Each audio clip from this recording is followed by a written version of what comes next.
Now that it's 2026, there's a lot of talk about different careers to gain location independence. And while there's a lot of great options out there, I feel like a lot of the videos, right, they talk to you from more of a theoretical point of view. In this video, I'm going to show you how I personally use cybersecurity to work remotely through the majority of my career. So it's not going to be a theoretical video, but more so me talking through of how I made it happen with cybersecurity to hopefully get the gears turning in your head to see how maybe something like this could be feasible for you as well. It all started about 10 years ago when I actually entered the field. This was, pre-pandemic times. There weren't as many remote jobs available as there are today. And to top it off, I was working in a Fortune 500 company, and especially at the time, they were more prone to forcing everyone into the office, and that was just kind of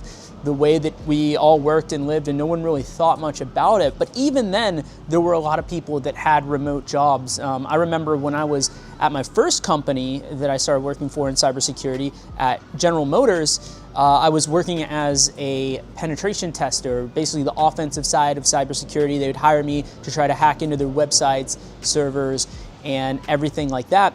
And during that time, even though we were all on site, there were also some people at the company that were working remotely from, I remember there was a guy working from Mexico. He was like more on the senior side, but there was still opportunity to do that if you were someone exceptional.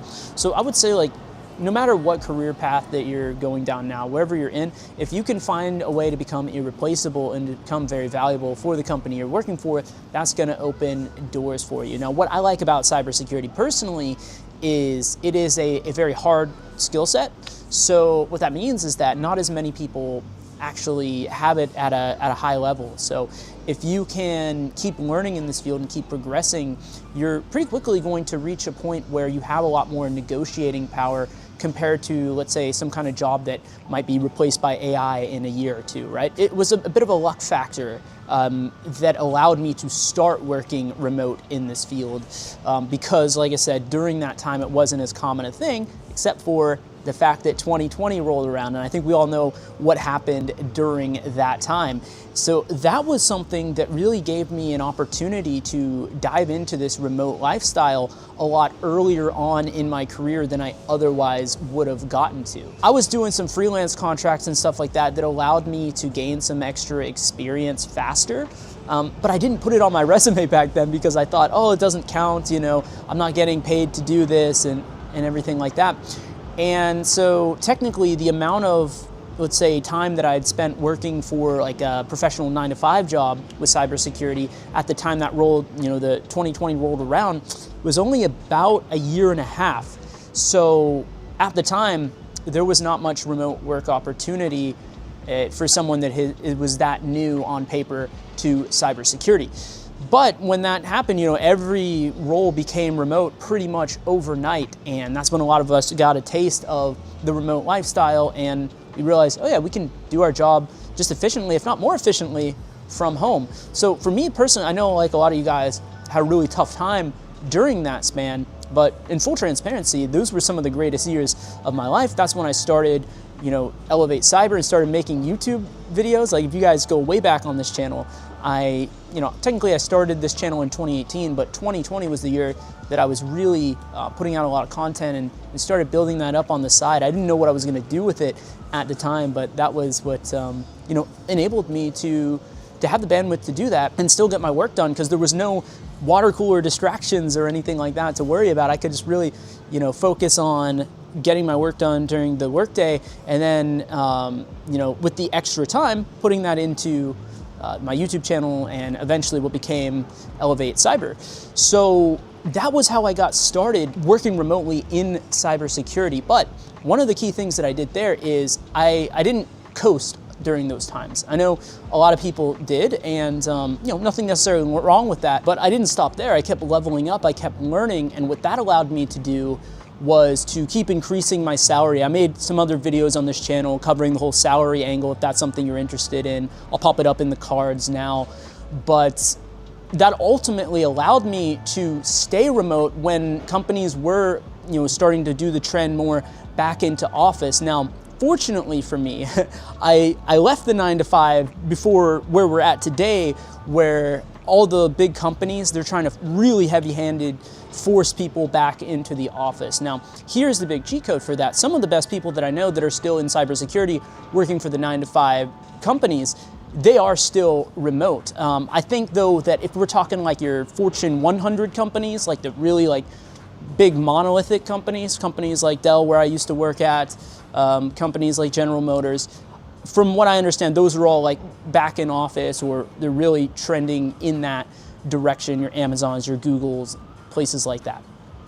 However, there's still a ton of remote opportunities out there. You know, I was interviewing Paul on the channel from OX3 Security, and he's a perfect example of that. He's still fully remote, no problem. But here's the pivot that I made shortly after I moved to Dell, and was working there during the later stages of the pandemic days down until early 2024. And they made this push, right?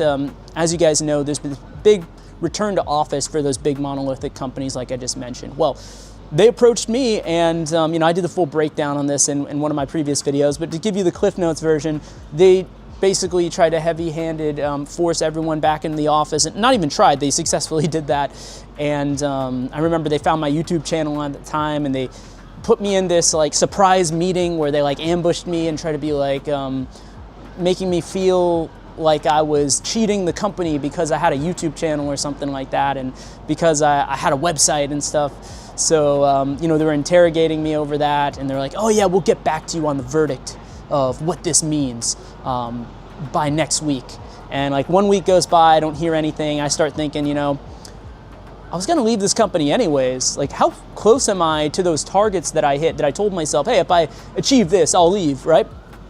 And I was like, wow, actually I hit those like 3 months ago, but I was just enjoying working at this company because I had amazing coworkers. It was a great place to work beyond like some of the more, top level down decision making that was going on at that company. I guess that's the story of your big monolithic companies, right? It's like that pretty much everywhere. Yeah, I realized I was already there, so I ended up quitting, and I had already built up relationships with vendors at other companies and things like that throughout my career. And so I was able to leverage those relationships to be able to keep doing cybersecurity, but on my own terms. So I ended up getting freelance contracts for pen testing, providing pen testing services like web application security assessments, network assessments, things like that. And that allowed me to keep doing what I love doing, but no longer being under the the watchful gaze of the 9 to 5 monolithic company, right? So that was a way that I was able to leverage that. And there's a lot of ways that you could do something similar to this. You don't necessarily have to work a 9 to 5 before you can get into freelance contracts and stuff like that. I always say it's a really great way to ease into it, because you can build up your reputation, because when you're talking about security and you're talking about, trusting someone, just think about it from their perspective for a second. They have to trust you to be able to, give you access to their environment where you're trying to hack and you're trying to tinker in with things, and you could bring down the services, you could negatively impact them. They got to be very certain that you're the real deal, right? And they're taking a significant risk, if you think about it, by doing that. So they're going to be looking for someone that has the track record, right? They're not going to hire just some random person, contract out some random person to do something like that. It would be a big risk on their part. So that's why I say, like, if you can first land a job in the field, do this professionally, preferably for some well-known companies, you could put that on your resume and you could showcase that. Plus, I already had the freelance experience because I was doing some of this in college, just by my own initiative anyways. So that is what allowed me to kind of insulate myself from the big push of return to office and things like that, even in today's environment. But absolutely, I would say if you want to work a 9 to 5, you can still find those remote jobs, but definitely you need to keep upskilling yourself, and preferably on the slightly smaller companies, there's still a lot of opportunity for stuff like that. And I would always like to think long-term in terms of career planning and things like that. So, there's a number of people that they end up doing like bug bounty and things like that. It can be a little bit tricky, to be honest with you, if you're living in a country like the US or a Western country where things are really expensive, because you basically eat what you kill in that, right? You gotta doing your recon and looking for vulnerabilities and reporting them, and hoping that the vendor plays nice with you as well, and doesn't say, oh, this is a duplicate issue or this is not a real issue, and that can be pretty stressful. But I know a lot of people that do it successfully that live in places like, Southeast Asia or Asia. Like I'm here in the Kingdom of Thailand, which is pretty amazing. I've been living here for almost 2 years now, which is really crazy. You can go back on my channel when I first made the move here in April of 2024, but I'm very blessed to say that I'm able to live this lifestyle where I am fully location independent. And here's the biggest thing for me. Not only can I say I'm fully location independent, I can say I'm fully location independent, and there's no chance that I just wake up tomorrow and some higher up makes this decision of, you know what, I don't want you to be location independent anymore. You got to come into the office now. I have some friends going through that situation right now, and that causes a lot of psychological stress as well in these tough times. So what I'll say is, if you want to do something similar, you don't have to be like some crazy millionaire like you see like in the movies or something like that. You don't have to even start your own business. You don't have to do these things. There's so many paths to a lifestyle like this. And to be honest, if you wanted to come to a place like Thailand, if you want to come to a place in Southeast Asia or something, you don't need as much money as you might think.